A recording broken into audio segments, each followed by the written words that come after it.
Well, a lot of studios typecast me as the daddy role, which I mean, I guess I'm comfortable playing with that. I wouldn't mind doing other types of roles, but that's kind of how they typecast me. Today on Rainbow Country, American gay porn star Matthew Figata. Hi, I'm Christopher Rice, and this is Rainbow Country with Mark Tara.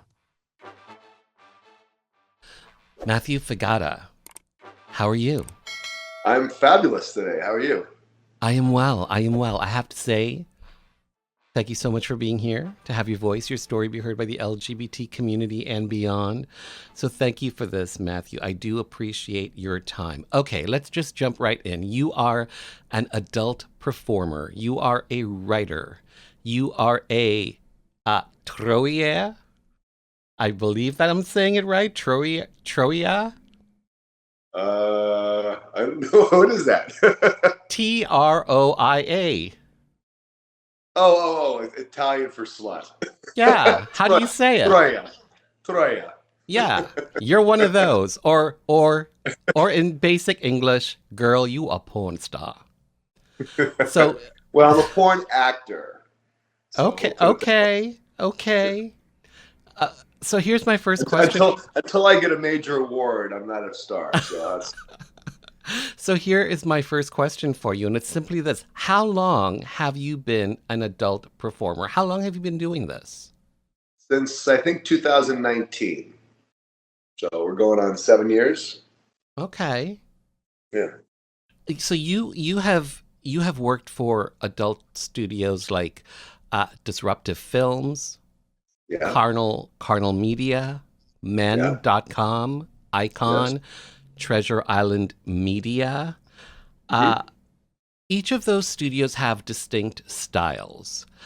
Would you say that there's a core there's a core Matthew that's consistent no matter what studio you work with? Do you think that there's a core you that comes through no matter where you work?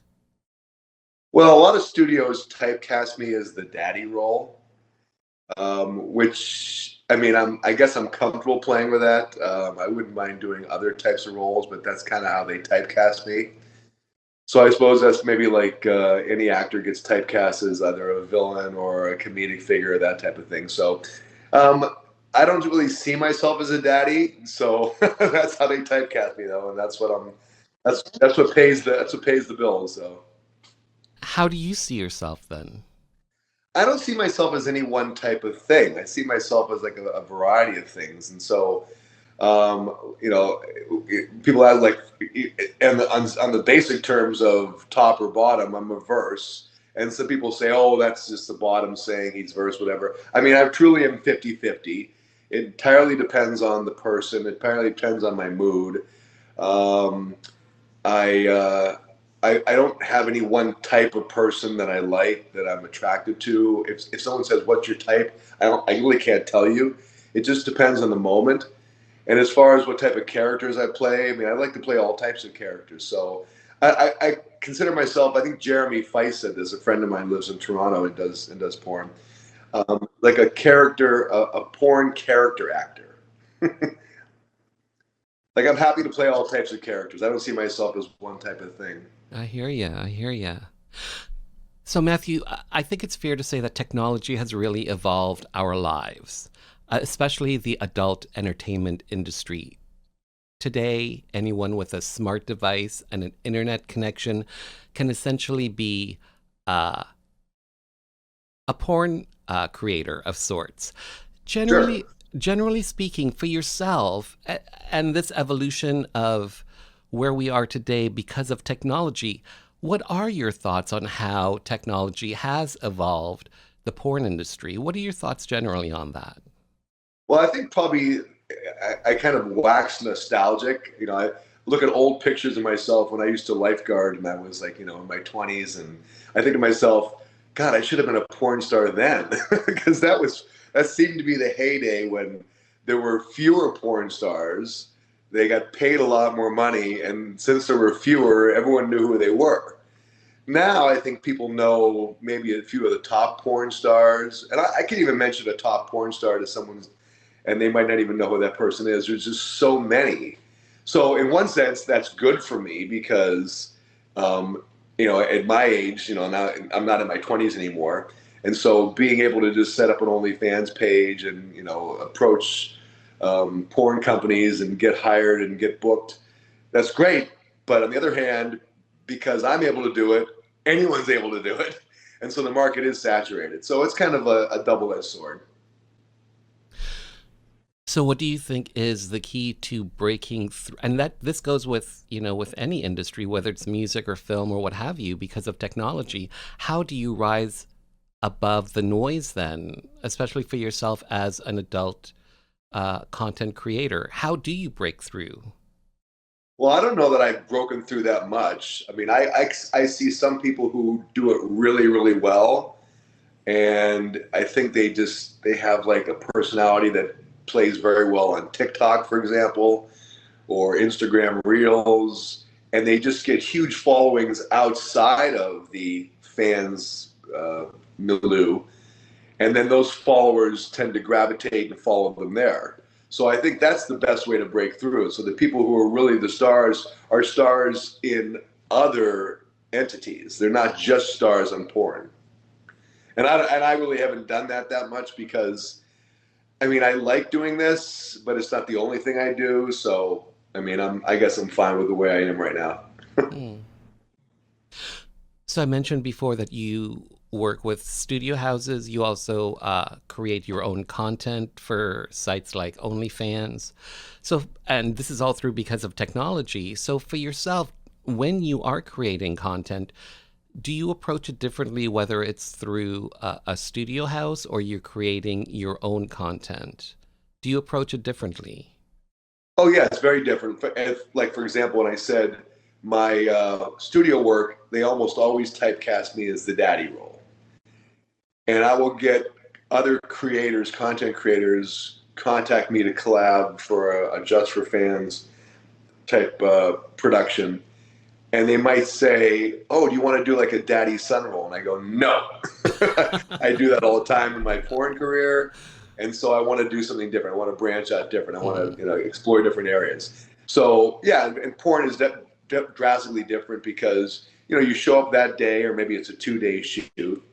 There's a script, or maybe there's not a script, but there's like a general framework of what they want you to do. If they might want you to ad lib, you don't get to choose. I don't get to choose my scene partners.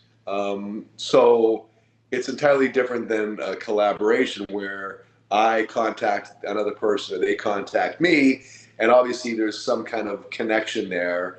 We're attracted to each other, and then we might just kind of like ad lib it. It's more like real because we're two people having sex and a camera happens to be on.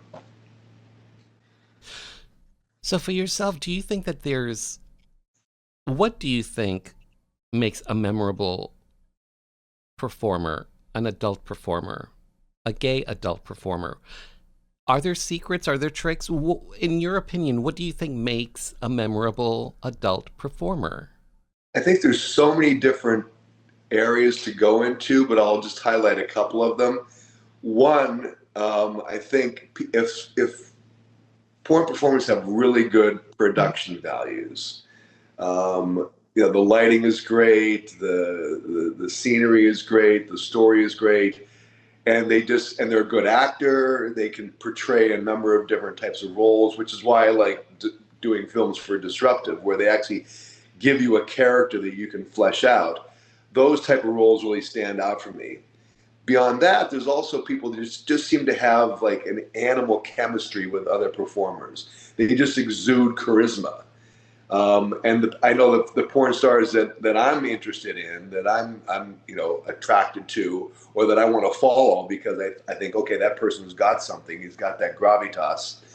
They just have a charisma about them, whether it's their smile or their attitude, and they seem to always be having a good time too. So those are the things that stand out for me.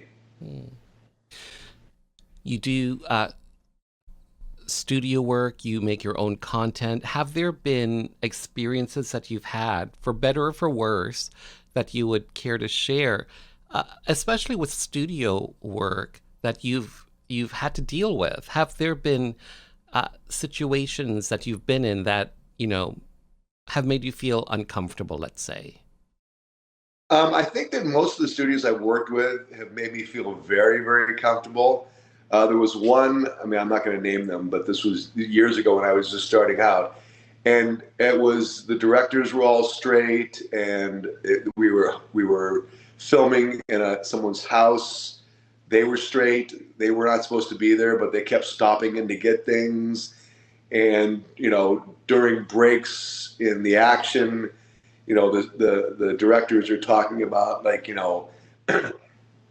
straight things, whether it be football or, like, and it just took you completely out of the mood. And then if you weren't able to perform like right there and then, you could see they were getting annoyed with you. It's almost like they were just doing it for the money and they couldn't wait to get out of there. So that kind of made for a kind of crappy environment. But I would say the vast majority of the directors I've been with, the cameramen, have been super, super great people, really helpful. If you need a break for something, they're fine with that. They're always saying, "Are you comfortable in this situation?" Or "Is this position okay?" Or "I know this position's awkward, but we'll just do it for 5-10 minutes, and then we'll give you a break." So those most situations have been really, really good. So the I will flips, say there's one funny one. Again, I won't say the person was the performer was a great performer, awesome person, but some people are into the man smell, and for me that doesn't really do anything for me, but it's fine, right? But I had this scene where this person was, I mean, he smelled the man smell was very, very powerful, and I had to lick his armpits. I was like, okay, let me just get through this and try to make it look like I'm enjoying it.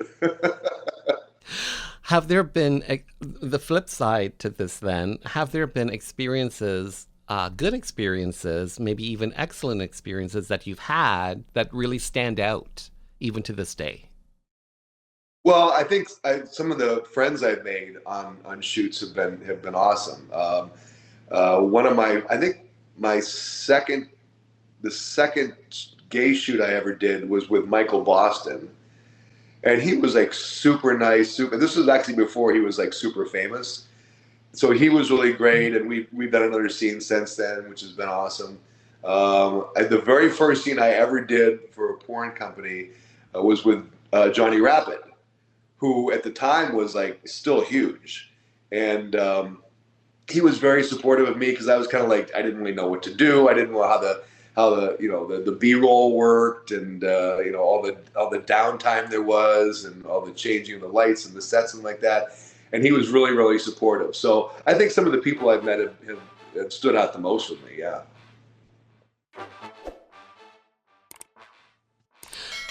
So, Matthew Figata, we're talking about you being a porn star, whether you like it or not, whether you own that title or not. But we're talking about you. Let's go back in time because my understanding is, and you mentioned it earlier, you were a lifeguard for a number of years. You were a swim coach Yeah. for a number of years. Yeah.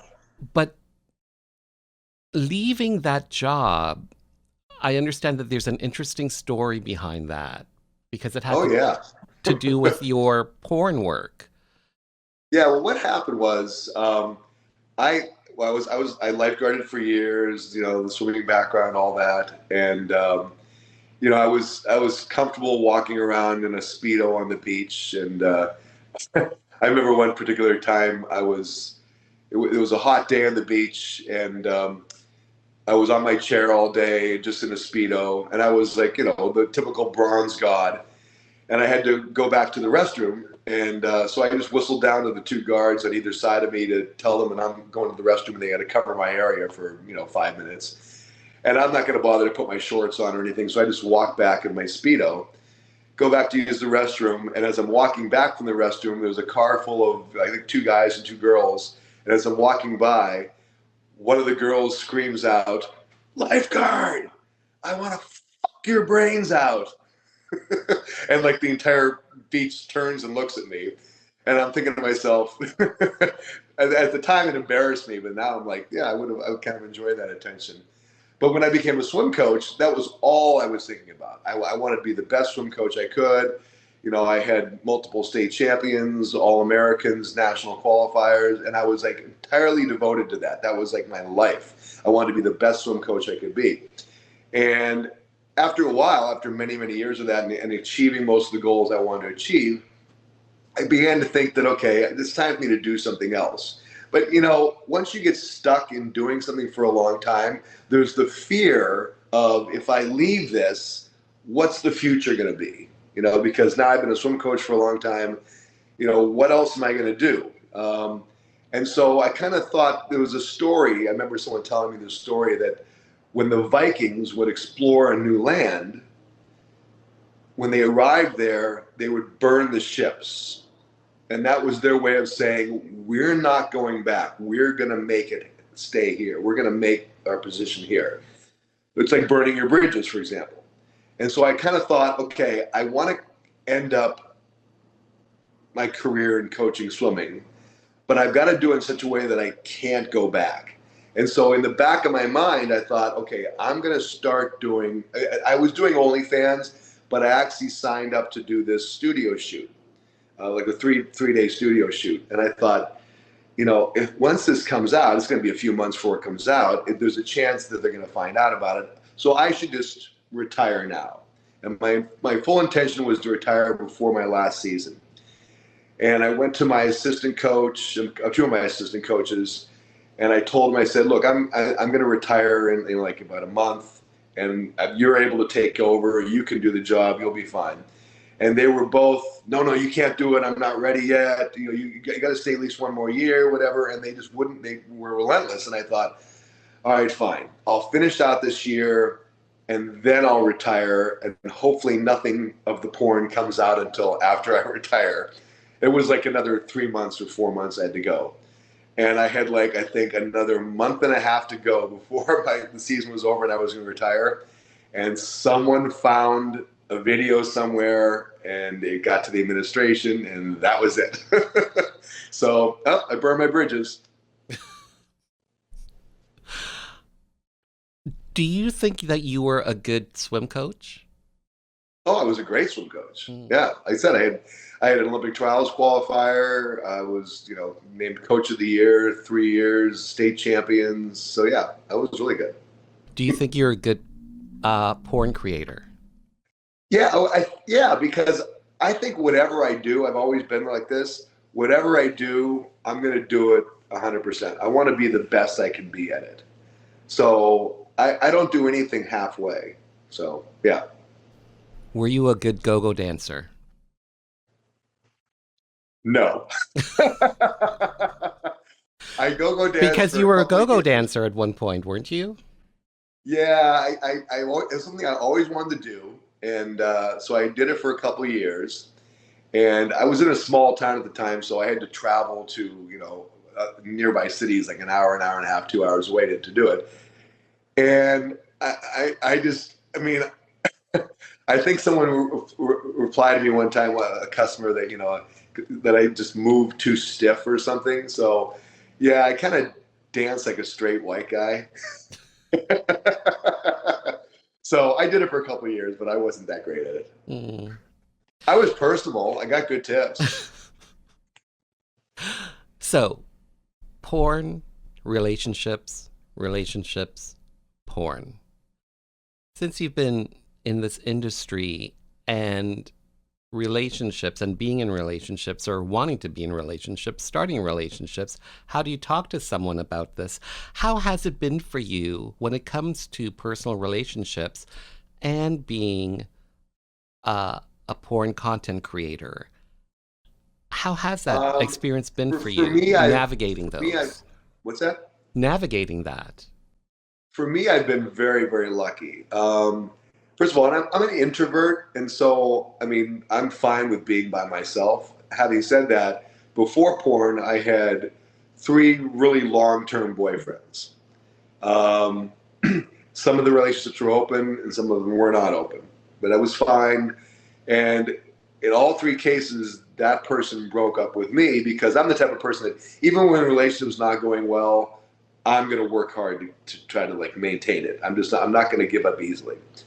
And so it's usually like once I get broken up with, I look back and go, oh yeah, I probably should have like ended this relationship a year earlier than it ended. But when my last relationship ended, and that's when, and right around the time that COVID started, which is when I was starting my OnlyFans thing. Um, I wasn't in a relationship for probably about 5 years, and I didn't care. I was fine with that. I was just, working on myself. I thought I have friends. I don't really need a regular relationship, so I don't need that. And then once I moved to LA, I think I was here a year, and I met the most wonderful person in the world, who is very open sexually about everything, and very open-minded, and we treat each other with total respect and yet total freedom. And so he's totally fine with it. Doesn't bother him at all. It doesn't bother me what he does. And so I just really lucked out. I won the lottery as far as I'm concerned. Hmm. And how long have you guys been together? 5 years. Wow. Okay. Gay for pay.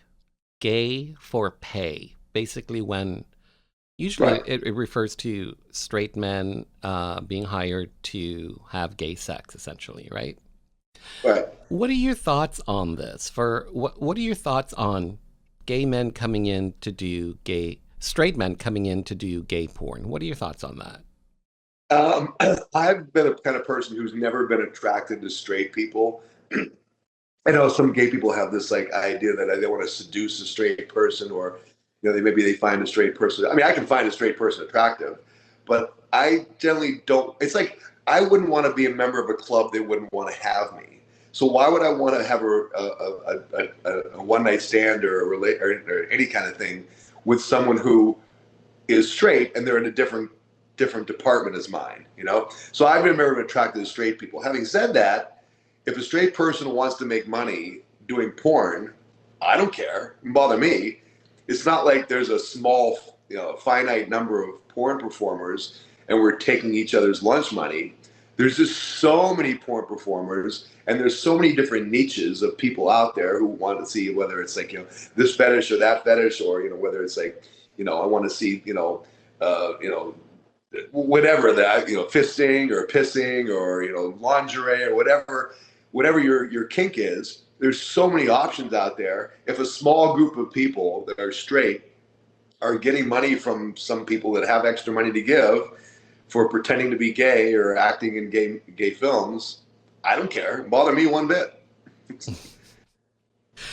Does that Go get your term coin, girl. I don't care. It's like does that term gay for pay, does that also refer to women as well? Like a straight woman being hired to have sex with another woman? Do you know that? Do you know about that? I mean, would it be lesbian for pay? I don't I know how don't that know. works. Maybe that I thought. mean, yeah, I guess you could call it that, but again, it's like it's not. They're not taking.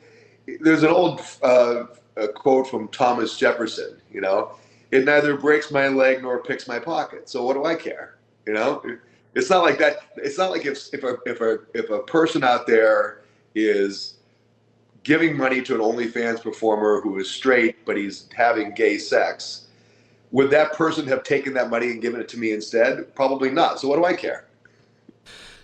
So I oft whenever if I'm interviewing, and I've interviewed a few of them, therapists, gay therapists, right? Huh? And I'll ask them, when a therapist needs therapy, who does a therapist see? So when a porn creator wants to consume porn, what porn does that porn creator consume? So for yourself, do you watch porn? Actually, I don't watch that much porn. I will say that if I need to get like, ready for a scene, or I just whatever, I feel like watching porn, I'll watch a video with my boyfriend. That to me is, that does it for me. To me, he's the hottest guy around. But as far as like other porn performers, I'll watch clips of people, and I kind of like, and I have subscribed in the past to other creators to kind of see what they're doing, whether it's, if get an idea or just to admire, hey, that was really good. The production values were good, or your chemistry was really good. So I admire that. But I don't generally watch that much porn. I don't know. Mm. And for yourself, when you're creating your content, how often do you shoot? Do you film? I've really kind of scaled it back a little bit lately, for a couple different reasons. For one thing, I haven't done any studio work in almost a year, and I think the reason there is because I'm not a super big star. So a lot of these studios like to cycle through and get new faces. So once you've been out there for a while, unless you're super, super big star and you're getting a lot of engagement, they're not going to hire you that often. And I'm fine with that because I'm fine just doing my own performance. Lately, I've been doing a lot more solo stuff, just because there's not a lot of people out there that I'm like eager to film with. If someone contacts me, I'll film with them. But I'm just kind of like, doing like a solo thing right now. I bet half my videos now are solos. And the funny thing is, I might spend a lot of time, a lot of hours setting up a collab with someone, filming it, editing it, because I love editing. Editing is fun for me. And I'll spend hours, editing a video, making sure everything's perfect. And I'll put it up online. And it gets as much or even less engagement and likes than a solo video that I can knock out in 30 minutes. So yeah, I'll do some collabs, but I'm only do good collabs. I'm not going to do just like a Mm. collab for the sake of doing a collab. And you just mentioned you shoot your own content, but you also edit your own content.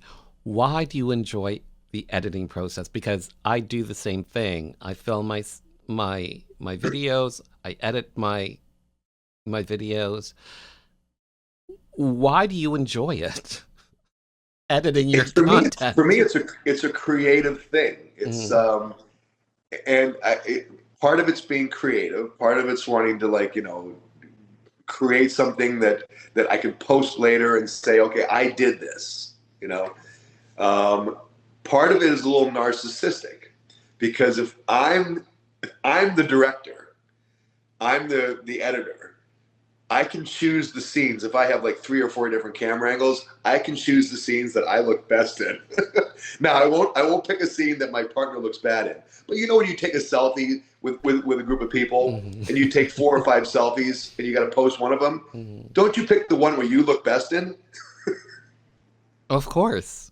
And so that's why I want to edit. So, and I found this to be the case with porn companies. They'll do promotional photos, and you know I'm not good at posing for a photo unless the photographer tells me exactly what to do, where to put my face, where to turn, where to look my eyes, chin or up, chin down, all that kind of stuff, right?